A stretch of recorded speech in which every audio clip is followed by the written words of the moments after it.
Muy buenas tardes y así damos inicio a nuestro webinar Florida, un paraíso fiscal para tus inversiones.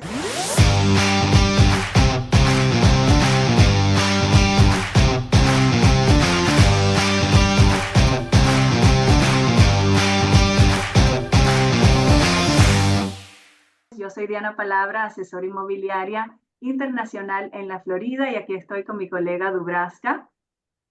Gracias a todos los que nos están acompañando hoy. Mi nombre es Dubraska Aquino, asesora inmobiliaria internacional de la Florida y especialista en el mercado inmobiliario español.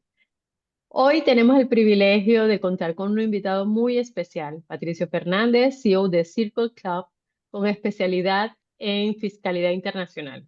Él compartirá con nosotros su experiencia en asesorar a inversores extranjeros. Bienvenido, Patricio. ¿Qué tal? Buenas tardes, muchas gracias. Gracias por la invitación. ¿Comenzamos o hay algún preámbulo más?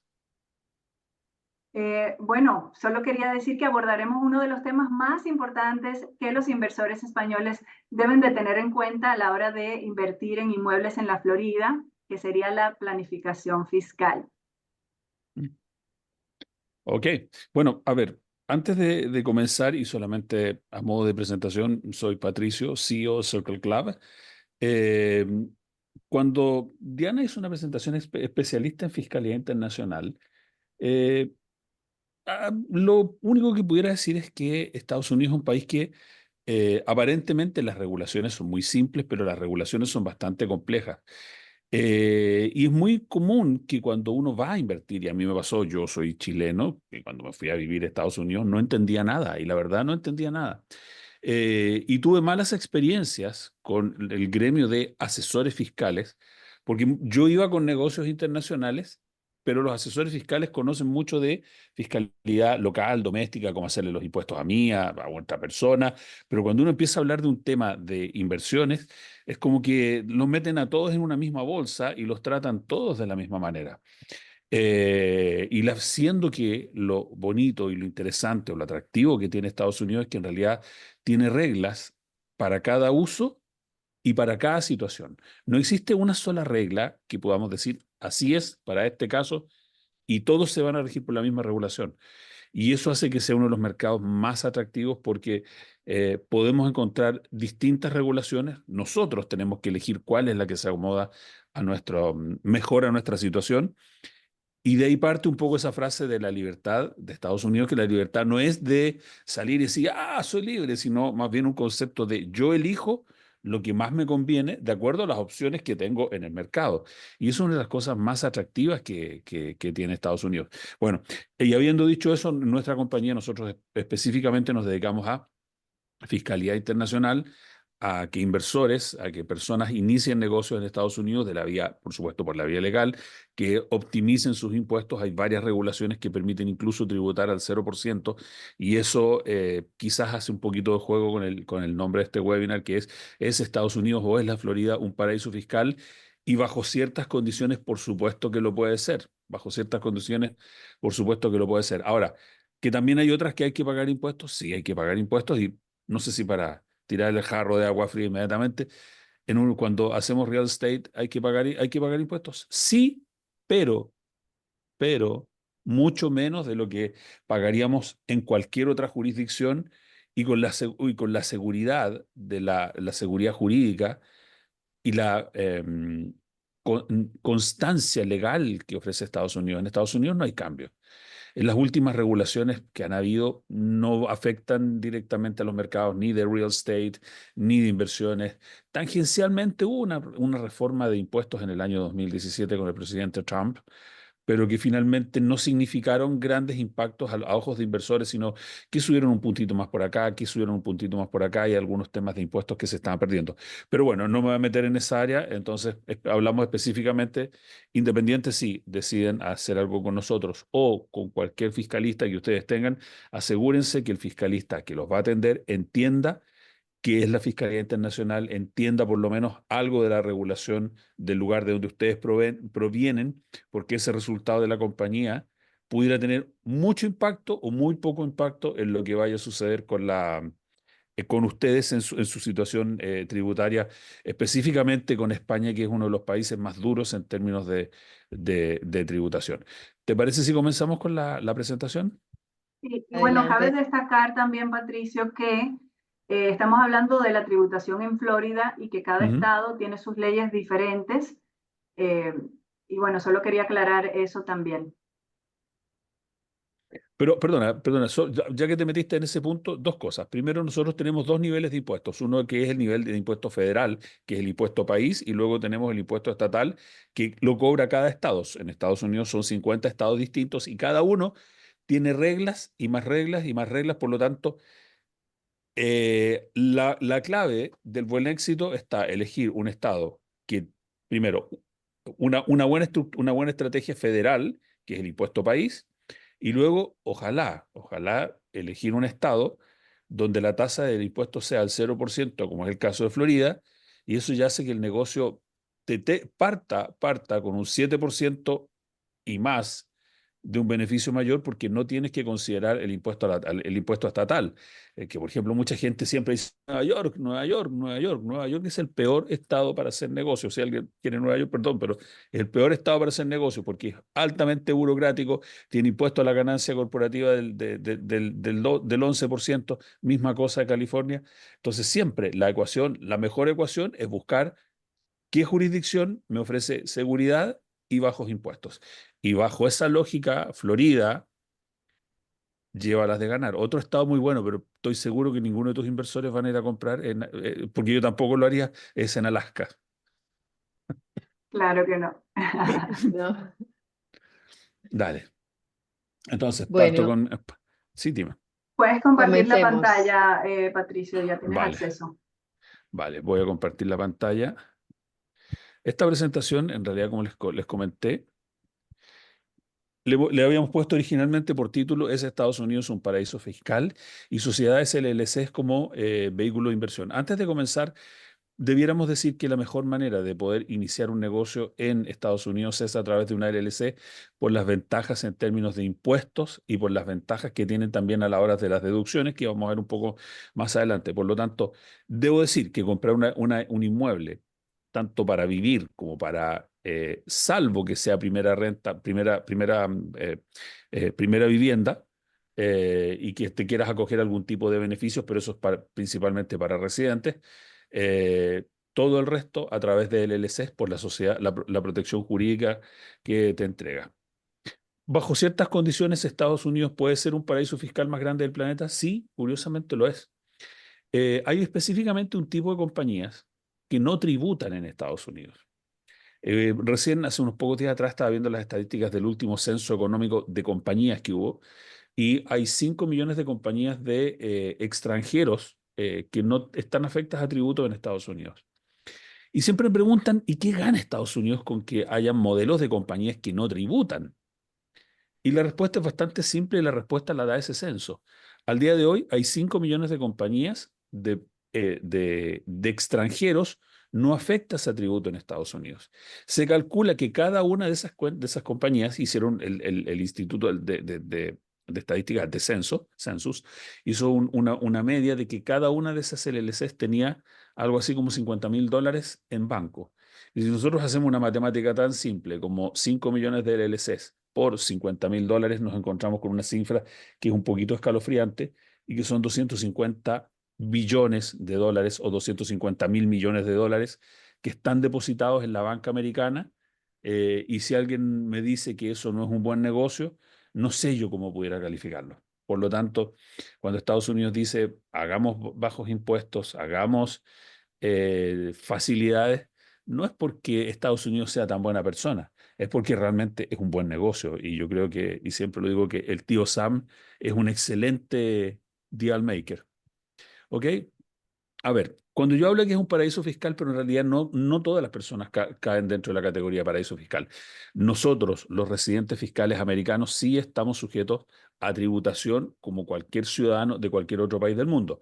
Que las leyes son mucho más atractivas, por supuesto que sí. Yo debiera decir que una persona haciendo impuestos personales, debiera decir que la tasa regular debiera ser al 21%, más todas las deducciones, y si rellenas los impuestos con tu pareja, vas a andar siempre pagando en montos efectivos, más, y si tienes un par de niños o alguna carga, vas a estar pagando siempre el orden de un 13 a un 15%. Con un contable muy malo al 20%, con uno bueno entre el 13 y el 15%.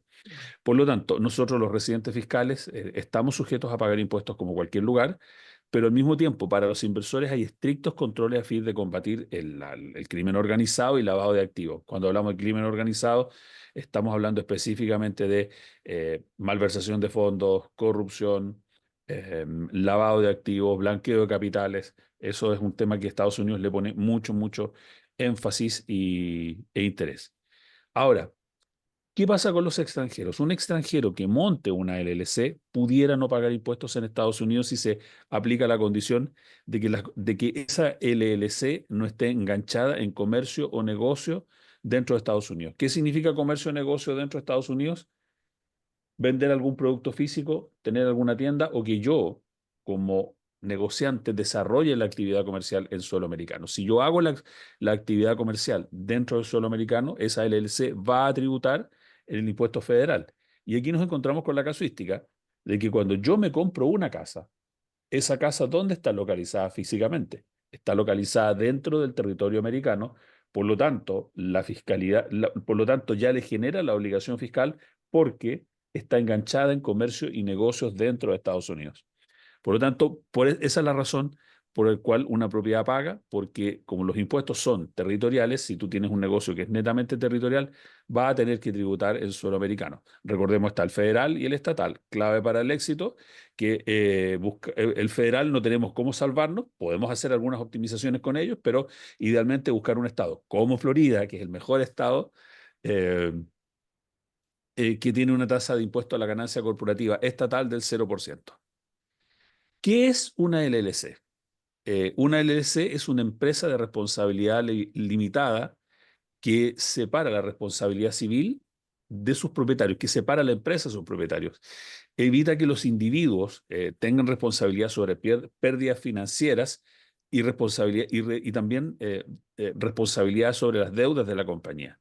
Si llegara a haber una acción legal o el negocio no tuviera éxito, es la compañía la que asume la pérdida hasta por el patrimonio que tenga.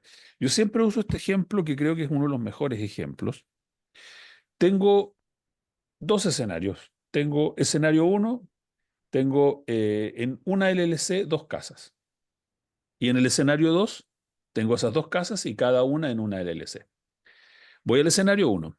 Tengo mis dos casas dentro de solo una LLC porque pensé que iba a ser más barato, porque me dije que voy a ahorrar, voy a optimizar, etc. Pero resulta que viene un huracán, que son bastante comunes en Florida, una tormenta, y en la noche un tipo está durmiendo en su cama y le cae un pedazo de techo en la cabeza al hospital, factura de hospital, y además, porque tú como dueño no previstes, no te adelantaste a la situación de que a él le pudiera caer un pedazo de techo, es que te va a meter una demanda, como dicen, por $1.000.000.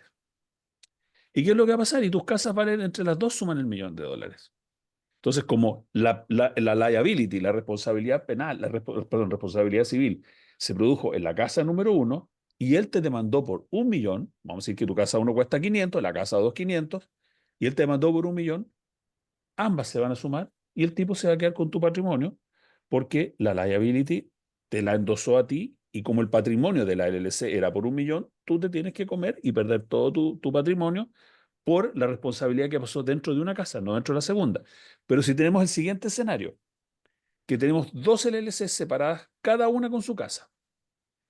Misma historia, el tipo le cae la viga en la cabeza del techo, va al hospital, demanda por $1.000.000, pero resulta que ahora yo soy un poquito más sinvergüenza o más astuto, y la casa 1 vale 1.000.000 y la casa donde el tipo le cayó la viga vale 300.000. Entonces él va a decir, no, yo quiero 1.000.000, yo quiero 2.000.000. Entonces, ¿qué es lo que va a pasar? Que el tipo lo único que va a poder ir es por el patrimonio que hay dentro de esa LLC, que son los 300.000, aun cuando yo tengo un patrimonio personal adicional resguardado en LLCs por bastante más dinero. Y la máxima compensación que él pudiera acceder es al patrimonio que tiene esa LLC. Entonces, por lo tanto, regla número 1, siempre proteger de manera patrimonial las inversiones a través de distintas LLCs.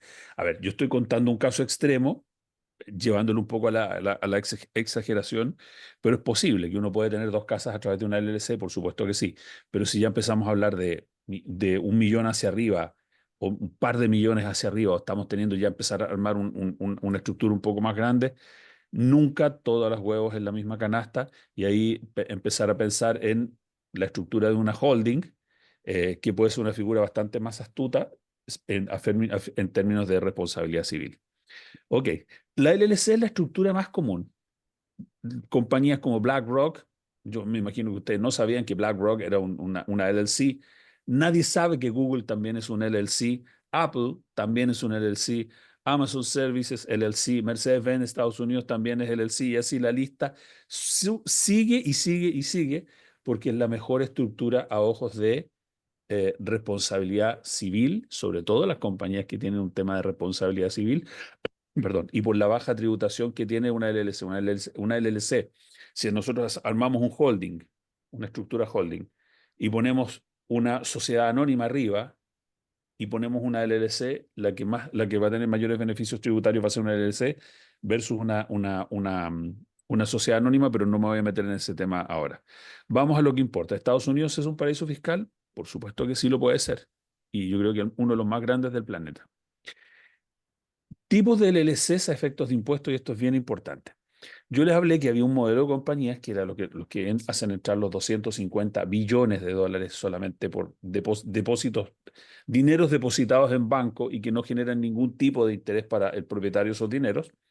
Tenemos el LLC que se llama Foreign Owned US Disregarded Entity. Esta entidad a mí me permite hacer servicios personales o profesionales desde cualquier lugar del mundo y cobrarlos y bancarizarlos a través de Estados Unidos.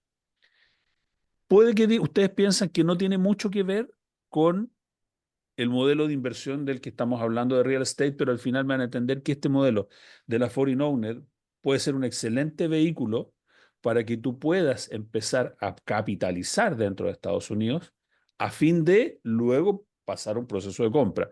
Una LLC foreign owner, dicho en términos simples, lo que te permite es, mientras tú desarrolles una actividad que no se haga dentro de Estados Unidos, te permite cobrarla a cualquier lugar del mundo. Nosotros tenemos muchos clientes que son freelance o que han desarrollado software o algún tipo de actividad no presencial y que ya han armado una buena cantidad de patrimonios y luego viene el problema el problema es, cuando un cliente tiene 10.000, no es un problema, es un problema del cliente. Pero cuando ya el cliente sobrepasa los 100, sobrepasa los 200 y lo tiene en el banco y el banco no le entrega ninguna tasa de interés, las opciones son ir a invertir en un broker, en instrumentos de riesgo, o me lo llevo el dinero a mi país de origen y España te va a sangrar, sin clemencia, te va a sangrar, o voy y me gasto el dinero en Estados Unidos, que es una de las cosas que más le gusta al tío Sam, ven y gastaré el dinero. Por lo tanto, yo no descartaría si en algún momento alguien tiene algún tipo de actividad comercial que pueda ser facturable a través de una LLC, utilizarla como un mecanismo de ahorro dentro del suelo americano y de ahí pasar a algún otro tipo de estructura que nos permita hacer la compra, porque ese dinero que yo estoy logrando meter va a entrar al 0%, es un dinero que va a entrar limpio y al 0% de tributos. Luego tenemos el segundo tipo de LLC, que es la más común, la pass-through, la que la mayoría de la gente conoce específicamente, sobre todo en España, la LLC pass-through. La LLC pass-through es una compañía que puede ser montada por una o más personas y tiene la característica de que tributariamente funciona en que el total del beneficio de la ganancia de la compañía se me traspasa a mí como dueño de manera automática. Yo no tengo la opción de decir, este año reparto dividendos o no. Es una compañía que automáticamente, sin que yo lo quiera o no lo quiera, el total del beneficio de la compañía me lo va a traspasar a mí como persona física. Es decir, si tengo una LLC que sea pass-through de 2 o más socios y la compañía tuvo de beneficio 100.000, a cada socio le va a tocar 50 y 50, y esos 50 y 50 tienen que ser atribuidos en la renta de esos dos socios como persona física en sus países de origen. ¿Qué es la mejor? Depende. Depende del caso a caso. Luego tenemos un tercer tipo de LLC, que es la C Corp, que esa es bastante atractiva a la hora de inversión en real estate, básicamente porque la C Corp lo que nos permite es que va a tributar a una tasa del 21%, pero es una entidad que paga dividendos. Por lo tanto, según la regulación española, una entidad que paga dividendos, la persona física no tiene obligación de reportar en sus ingresos a menos que haya un dividendo efectivamente pagado. Y esta compañía, la C Corp, a mí me dice, usted no paga dividendos si no quiere.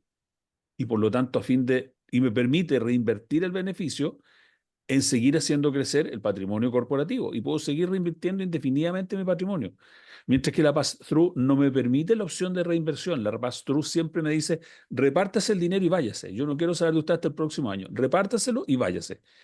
La C Corp a mí me permite reinvertir y seguir reinvirtiendo y reinvirtiendo y reinvirtiendo y pudiera la compañía no tener ganancias por reinversión y sigo haciendo patrimonio y sigo haciendo patrimonio y sigo haciendo patrimonio y sigo sin tener ganancias por reinversión y al no tener ganancias, pero sigo haciendo el patrimonio, eh, pago menos impuestos porque no tengo ganancias, pero sigo reinvirtiendo y sigo reinvirtiendo, sigo reinvirtiendo. Es una figura bastante atractiva la C Corp y para mi gusto, a la hora de invertir en real estate, la C Corp es la mejor de todos, salvo que hubiera alguna casuística muy especial que una persona necesita tener el dinero y lo necesita tener porque lo necesita tener y no piensa nunca reinvertir, dale, vayámonos con una pass-through. Pero en términos de alguien que quiera hacer patrimonio, que le permita reinvertir, la C Corp es lejos la mejor alternativa. La LLC, S Corp, no me voy a meter en ella porque es una LLC es un tipo de LLC que está destinada específicamente a residentes americanos. Para poder montarla hay que ser residente o ciudadano americano, pero se las menciono solo para que ustedes vean que hay LLCs para todos los gustos y luego hay algunos subtipos más, pero digamos que estas son las cuatro más importantes. La Patricio, ¿sí? perdón, una preguntita. ¿La C Corp te da la opción de los dividendos distribuirlos o no? Es decir, ¿tienes ambas opciones o Tienes la opción en realidad tienes tres opciones. Tienes la opción de distribuir, no distribuir y acumular a fin de alguna compra futura o reinvertir. No distribuir por reinversión. Son las tres opciones que tienes. Entonces, opción 1, distribuir dividendos. Opción 2, no distribuir y dejar el capital adentro de la sociedad y no pasa nada. Y opción número 3, no distribución por reinversión. Esas son las tres opciones. O también pudiera darse la casuística de que decidimos reinvertir una parte y que se va, supongamos que tenemos 1.000.000 y decimos, ¿sabes? Vamos a ir a comprarnos una casa por 500. ¿Y los otros 500 qué hago? Me los dejo ahí y ya está, y no pasa nada. Y sigo ahí. Dale. Patricio, ¿Sí? disculpa, nos están preguntando que si en la C Corp se puede escoger una opción de esas tres. sí? A ver, creo que no entendí la pregunta. O sea, Si yo puedo elegir qué tipo de compañía quiero ser tratado, cómo quiero ser tratado, ¿esa es la pregunta? No, la no, distribución sí, de los en la ingresos. C Corp Ah, tenemos sí, tres sí. opciones. El dueño a libre disposición puede decidir lo que hace con su compañía. No hay ninguna obligación. A ver, yo cuando comenzamos el webinar, yo dije una frase que hay veces que yo cuando llegué a Estados Unidos, yo pensaba la idea de la libertad era que, soy libre, soy libre, soy libre, me puedo mover de aquí para allá, de allá para acá. Pero al final del día casi todos en nuestros países tenemos esa libertad de movimiento. La libertad de Estados Unidos más bien va por un tema de elegir lo que a mí más me conviene. El gobierno no te dice, mira, la gran diferencia entre del gobierno de Estados Unidos y cómo funciona es que no es un gobierno paternalista. No es un gobierno que te diga, no haga esto, no haga lo otro, no haga acá, no haga allá. Es un gobierno que te deja libertad de hacer. Y tú como ser humano, de acuerdo a tus conocimientos o a lo que a ti te parezca mejor, harás lo que tú eliges. Y en esa elección puede ser una elección buena o una elección mala. Por lo tanto, no tenemos ningún tipo de control de cómo vas a repartir los dividendos porque en Estados Unidos nadie te controla lo que tú hagas. Si tú consideras que la mejor manera es repartir el 100%, repártelo y no vas a tener que darle explicaciones a nadie. O si dices, sabes que yo no quiero reinvertir y voy a dejar mi dinero en el banco, that's it, es tu problema, no es mi problema. Es problema Exacto. tuyo. Tú tomaste esa decisión porque consideraste que era la mejor decisión. Pero también si consideraste que a lo mejor era bueno que tenías, no sé, 500.000 y digo, ¿sabes qué? Voy a reinvertir 200, pero me pago 200 de dividendos, it's up to you. Tú como dueño de la compañía tienes la opción de elegir y decidir lo que mejor te acomode a ti. Y ahí entran otra serie de factores también, un poco qué es lo que va a pasar en tu país de origen, cómo tributarán en tu país de origen. Por eso la idea es decidir, pero informadamente. Luego vamos a contestar algunas de las preguntas, pero vamos a dejar que Patricio continúe con su presentación. Ok, vamos entonces, la Foreign Owned Disregarded Entity solo puede ser montada por un no residente. Nosotros los residentes americanos no tenemos ninguna opción de alojarnos en este modelo de no tributo, porque tenemos que pagar tributos. Luego vamos, esta LLC nos sirve, la que no paga impuestos nos sirve para cualquier actividad en el área de servicios que se desarrolle fuera del suelo americano y también para ventas fuera de Estados Unidos. Yo estoy hablando de esta que a lo mejor ustedes piensan que no tiene mucho que ver, pero yo insisto, es una excelente manera de mover el dinero que tenemos dando vuelta por ahí hacia Estados Unidos y al final me van a entender. ¿Estados Unidos es un paraíso fiscal? Sí, para esta LLC que tributa al 0%, por supuesto que sí, porque primero tributa al 0%. Tampoco hace declaración de impuestos, es decir, yo no le informo al gobierno americano de dónde lo recibí y cómo me lo gasté, no le informo. Tengo opacidad total en algunos estados, es decir, no hay manera alguna que nadie, ni siquiera la querida agencia tributaria, sepa dónde está montada una LLC. Además, en Estados Unidos tenemos un secreto bancario muy férreo, que es una de las cosas más maravillosas que tenemos, un secreto bancario y que nadie sabe lo que pasa en el banco, en nuestros bancos. Tenemos estrictas leyes de protección de datos. Y una de las cosas más importantes que sigue teniendo Estados Unidos al día de hoy es que, a diferencia de Europa y la mayoría de los países del mundo, Estados Unidos no es firmante de un acuerdo que se llama Common Reporting Standard, donde existe el acuerdo de informarse, compartir información. Y ahí viene la figura de negocios, olvidé la palabra, pero es cuando tú tienes un negocio que tú eres el propietario, entidades vinculadas. Que tú tienes por ejemplo, montas una compañía en España y luego te vas a Estonia, son entidades vinculadas porque ambos son el propietario y, por supuesto, en ese caso hay un intercambio de información entre países porque claro que me llama la atención que tú tengas montada una compañía en Estonia, eres español porque la tienes, yo quiero saber, a pesar de que no estés haciendo nada ilegal, pero yo como gobierno me interesa saber cuáles son tus movimientos tributarios, de dónde viene el dinero, para dónde va, a quién le pagaste. A través del Common Reporting Standard, el mundo en general, y aquí cuando hablamos del mundo en general es así, están caminando hacia un tema de casi globalización en términos informativos de impuestos. Y son un puñado de países los que no han firmado el Common Reporting Standard. Uno de ellos, si mal no recuerdo, es República Dominicana. Pero si hablamos de jurisdicciones como Emiratos, por supuesto Europa es el impulsor del Common Reporting Standard.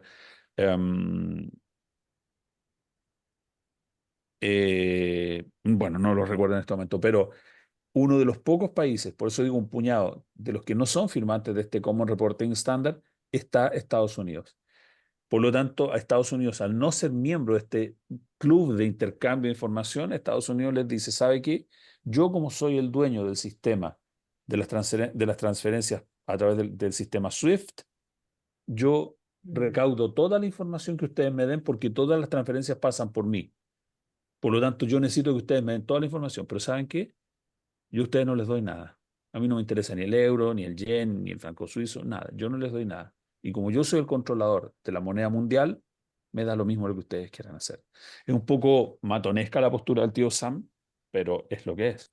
Estados Unidos no comparte información con nadie porque considera que su ley, digamos, de protección de activos y antiblanqueo, que se llama FATCA, la europea se llama Common Reporting Standard, la americana se llama FATCA. Estados Unidos considera que su ley FATCA es lo suficientemente buena para resolver sus necesidades y no tener que compartir información con nadie. Bueno, entonces lo atractivo de Estados Unidos es que no comparte información con nadie y tú podrías tener una compañía montada en España o en Europa o en cualquier otro país y no se consideraría compañía vinculada porque está fuera de la jurisdicción como Reporting Standard.